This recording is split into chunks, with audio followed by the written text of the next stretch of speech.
Hourly billing is one of the most deeply ingrained habits in the legal industry, but it's also one of the most unpredictable from a financial standpoint. You can have your best month ever in billable hours, but still wait weeks or worse, even months to get paid. Your AR balloons, your trust reconciliation becomes a nightmare, and your team starts every month from zero again. In this episode of the podcast, we're talking about cash flow advantages of flat fees and why this model creates more predictable revenue, less stress, and stronger client relationships. Before you tune out because your area of practice doesn't fit, don't worry. I'm not suggesting this works for contingency based areas like PI or workers' comp. But for practice areas like family law, estate planning, criminal defense, or even certain transactional matters, flat fee billing can be an absolute game changer. Welcome to your Profitable Law Firm podcast. I'm Kelley Brubaker, your dedicated host, passionate about empowering law firm owners. Let's dive into the hidden strategies that lead to overflowing profits, scaled growth, and thriving lives. This is where overwhelm transforms into confidence, enabling you to create and enjoy your dream firm and your dream life. Let me tell you about one of my clients, and we'll call her Rachel because I've been watching a lot of Friends reruns this week. So Rachel runs a successful family law firm. Her calendar is always full, staff has always been busy, and her pipeline looked healthy, but her cash flow was a disaster. But here's what was happening. Every client was billed hourly. Bills went out at the end of the month. Payments came in sporadically. Some clients paid partial balances or not at all. And Rachel spent hours chasing invoices. Now, from the outside, she looked very profitable, but her accounts receivable was well past 90 days old, and her cash flow was very unpredictable.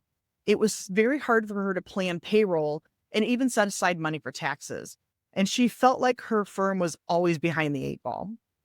Okay, but here's the thing. When we analyzed her historical time entries, here's what stood out to me. For the majority of her cases that were custody disputes, dissolutions, and post-decree modifications, the hours required for each of those were remarkably consistent. The range was narrow enough that we could confidently predict total effort and cost. And that was our aha moment. We worked together to create a flat fee structure based on historical averages plus a margin for profit. She began quoting fixed prices, payable upfront or in defined milestones. And her clients loved it. No more surprise invoices or complicated statements. So here's what happened with Rachel within 3 months of her change from hourly to flat fee. Her monthly cash flow evened out. Her collections increased to almost 100%. Literally, invoice went out the door, money came right back in, like clockwork. It was amazing. And the biggest was that her accounts receivable dropped by 90%. I don't often encourage people to pause the podcast, but pause right now. Go to your billing system or wherever you track your accounts receivable. What is your accounts receivable number? What would you do if 90%, okay, almost all of your accounts receivable came in the door right now? All that money just dropped right into your bank account. What would you do? What would that mean to you? Okay, but pause and then come back. So let's talk about the framework, how to transition to flat fees. So here's a 5-step process that I can walk through with you when you're ready to explore flat or value-based billing. Okay, so first we're going to analyze the data. Clearly, you cannot price what you don't understand. So start by exporting your time entries for the last 6 to 12 months. Start by case type and then look for averages. How much were your total hours? How much was the staff mix? This shows you what typical really looks like, and then it helps you identify the outliers or inefficiencies in your process before setting prices. Second step, identify what clients actually value. And I will admit this is tough. Clients are not paying for your minutes. They're paying for an outcome. They're paying you for the peace of mind and they're paying for predictability. Okay, so ask yourself, what's the transformation you're delivering? How urgent is the problem you're solving? And what is it worth to the client to have that resolved quickly and correctly? That is the foundation of value pricing. Okay, so step 3, build pricing tiers. And I struggle with this. I'm not going to lie on this. Build 3 packages or tiers. Either way, you can call it tiers or packages. But create good, better, and best options. For example, in estate planning, you may offer a basic package for single clients, a family package that includes trust setup, and a premium package with annual updates and audit protection. Tiers allow clients to self-select while helping you capture more revenue per engagement. Step 4, and this one, when I flipped from hourly billing to flat fees, this one killed me. Oh, listen to me on this one for sure. Step 4 is to set clear scope boundaries. The fear most lawyers have is, what if the client calls me 15 times after we sign? The answer is scope definition. Flat fees only work when the engagement letter clearly defines what's included and what triggers additional fees. You can also include a clause for out of scope services, billed at your hourly rate if something unexpected arises. And in step 5, monitor your margins and adjust regularly. Now, let's just take a side note here. Margin means your profit on a specific set.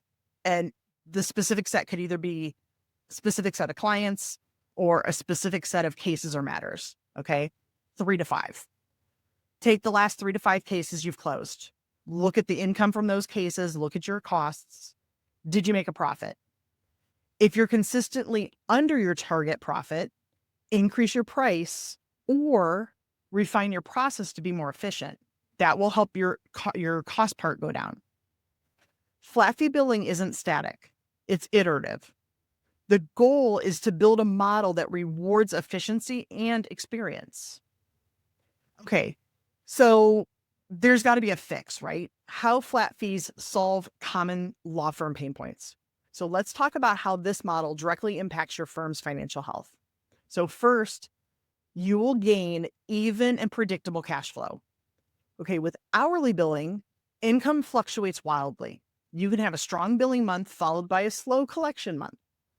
Flat fees smooth this out because payments are collected upfront or in milestones. You know when money's coming in, and that stability changes everything. You can plan payroll, schedule owner distributions, and save for taxes without the anxiety. Second, reduced administrative overhead. Think of all the hours you and your staff are spending tracking time, reviewing pre-bills, and handling client disputes.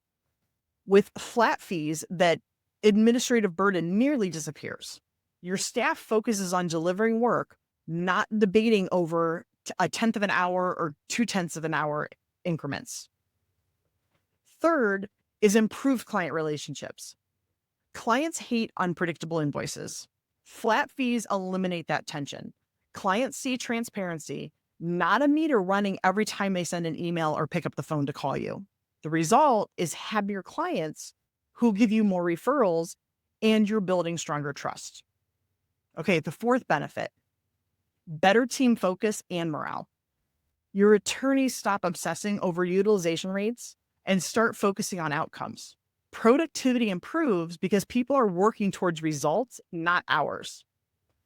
And fifth, easier forecasting and growth planning. So flat fees make revenue forecasting far simpler. You can model your next quarter with confidence, knowing your booked cases translate to predictable income. That helps with your hiring decisions, marketing budgets, and strategic growth. Now, I do want to pause for one moment for an important clarification.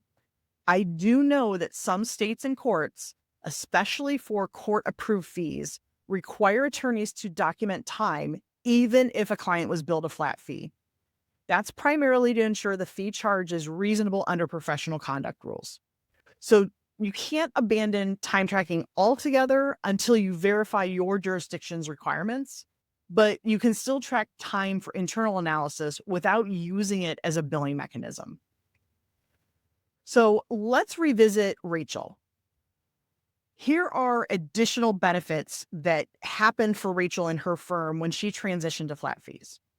So we already talked about her receivables nearly vanished, her cash flow stabilized, but her stress level plummeted down. And she actually increased average revenue per client by 20%. Flat fees didn't just change her billing, they changed the entire firm's rhythm. She could finally plan, invest, and grow confidently. I hope this episode today gives you food for thought. Something to think about.